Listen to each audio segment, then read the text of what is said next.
Latihan soal dan pembahasan persiapan OSN IPA SMP. Soal pertama.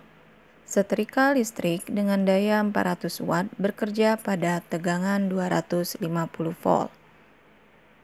Jika kita gunakan pada tegangan 220 volt, maka daya yang digunakan setrika adalah dengan pilihan jawaban sebagai berikut. Untuk mengetahui daya yang digunakan untuk setrika listrik ketika tegangan berubah, kita dapat menggunakan rumus P sama dengan V kuadrat dibagi R, di mana P adalah daya dengan satuan watt, V adalah tegangan dalam satuan volt, dan R adalah resistansi dalam satuan ohm. Diketahui bahwa setrika bekerja pada tegangan 250 volt dan memiliki daya 400 watt. Kita ingin mengetahui daya yang digunakan ketika tegangan berubah menjadi 220 volt. Maka kita masukkan untuk mencari resistansi dengan tegangan 250 volt dan daya 400 watt. Maka R sama dengan V kuadrat dibagi P, sama dengan 250 kuadrat dibagi 400. Sehingga R sama dengan 156,25 ohm. Kemudian kita tentukan daya yang digunakan jika tegangannya 220 volt. Kita masukkan rumusnya, daya sama dengan V kuadrat per R. 220 kuadrat dibagi 156,25 menghasilkan 309,76 watt. Maka jawabannya adalah B.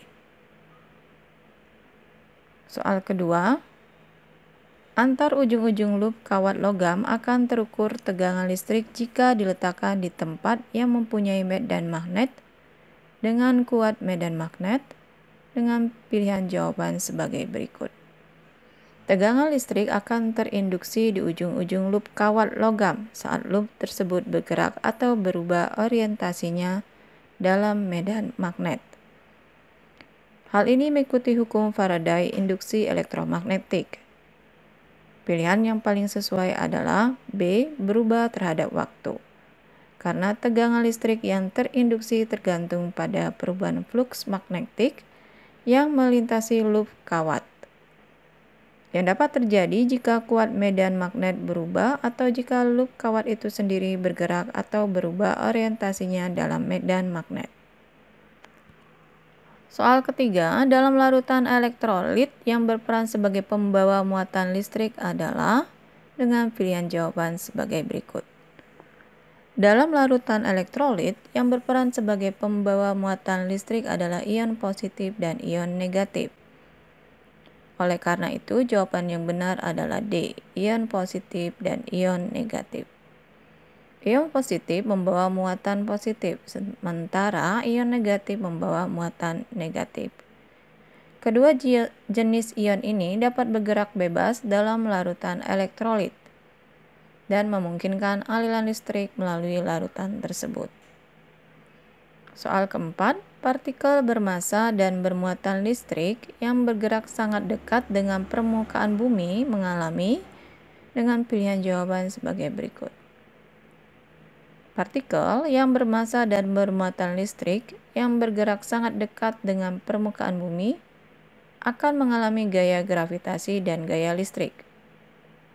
Di dekat permukaan bumi, gaya gravitasi yang dihasilkan oleh massa bumi akan mempengaruhi partikel tersebut.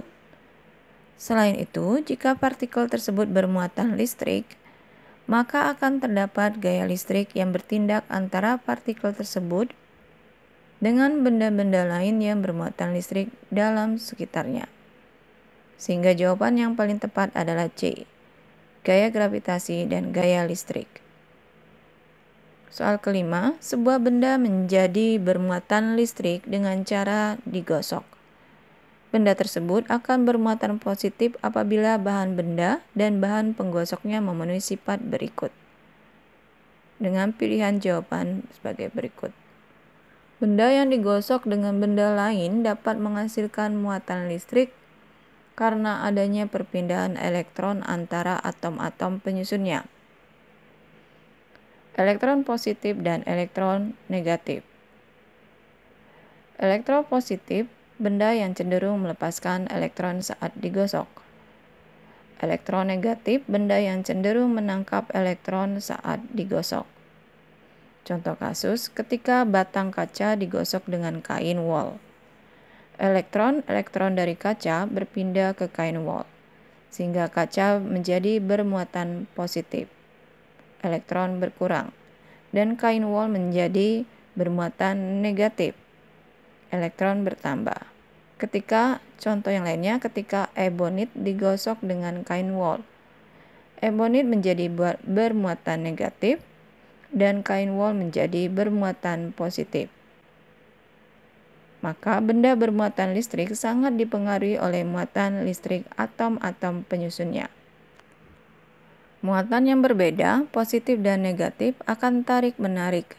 Sedangkan muatan yang sejenis, positif dan positif, atau negatif dan negatif, akan tolak-menolak. Maka jawabannya adalah C, elektropositif dan elektronegatif. Soal selanjutnya, peningkatan jumlah gas CO2 di atmosfer mengkhawatirkan para ahli lingkungan hidup, karena gas tersebut berbahaya bagi manusia dan lapisan atmosfer. Sifat gas CO yang membahayakan tersebut adalah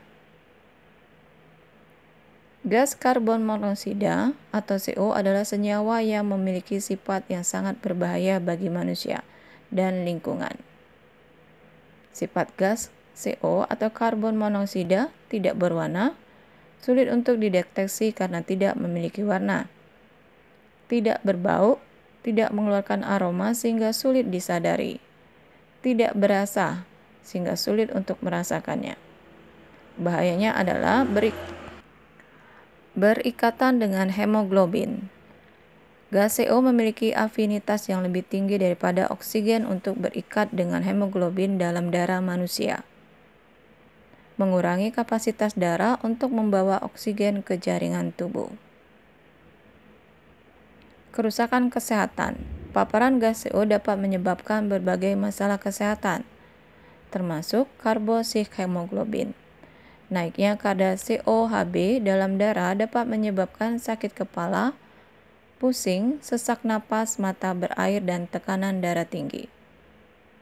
Bronkitis, peradangan pada saluran pernapasan, dan dapat menyebabkan penyakit jantung koroner, gangguan pada jantung, serta menyebabkan hipertensi, tekanan darah tinggi, stroke, gangguan aliran darah ke otak.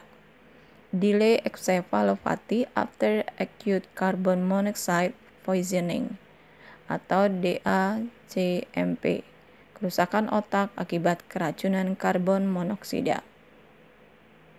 Peran gas CO meskipun berbahaya juga memiliki peranan penting dalam reaksi kimia lainnya, terutama dalam produksi besi atau pembuatan baja. Jadi jawabannya adalah B, meracuni darah dan mengikat oksigen di atmosfer. Gas CO dapat meracuni darah dan mengganggu transportasi oksigen dalam tubuh manusia. Soal berikutnya, miringnya sumbu rotasi bumi terhadap bidang edarnya mengelilingi matahari menimbulkan. Miringnya sumbu rotasi bumi terhadap bidang edarnya mengelilingi matahari menghasilkan perubahan musim dan perbedaan lama siang dan malam di berbagai belahan bumi. Oleh karena itu jawabannya adalah D.